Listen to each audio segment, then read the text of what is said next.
Myling's mystery was revealed when several classmates noticed her ability to turn into a red panda. When they made her do it on the spot, they would even start conversations just to take a photo with him. That's how her strategy to make money came about. They handed out several flyers at school. In no time, large number of students were waiting their turn to take a photo. But the business didn't work on photos alone. They also released a clothing line with the red panda print. The only one who was banned from access was a boy named Tyler. Almost everyone else in the school ended up becoming a devoted fan of the red panda. Myling and her friends were getting closer and closer to their goal, and along the way they reaped a joy they never imagined. However, in the end they were still several $100s short of covering the cost of the concert tickets. It was at that exact moment that Tyler showed up and went looking for Myling. Turns out he had known the secret of her transformation for a while. He threatened that she would have to put on a show at his birthday party. If she said no, he would tell everything to her mother. Myling demanded $200 as payment. Tyler gave his approval instantly, and the agreement between them was sealed. Just as Myling was getting ready to leave to fulfill the deal, some knocks on the door stopped her right away. The four of them were her aunts, who had all arrived at the same time.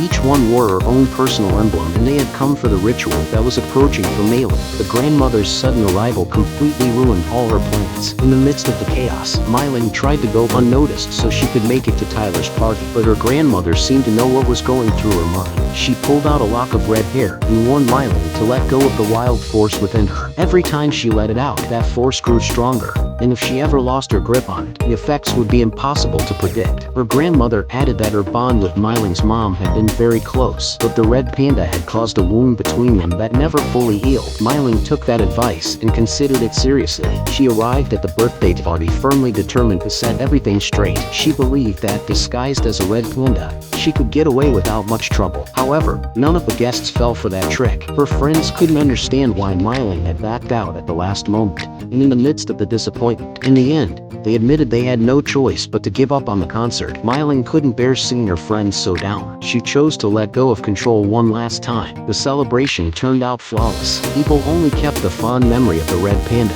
and no one thought again that that untamed power also carried with it a violence that cannot be controlled. As if that weren't enough, friends had gotten the information wrong. The day of the concert fell exactly on the same night as Myling's sealing ritual. That meant she had to choose between one or the other. Myling began to flare up and her eyes became bloodshot. Tyler kept insisting non-stop that she come down and give her performance. Myling refused with a rage she couldn't hide, so Tyler went from mocking her to hurling direct insults at her family. Myling completely lost control. She lunged at him and almost strangled him.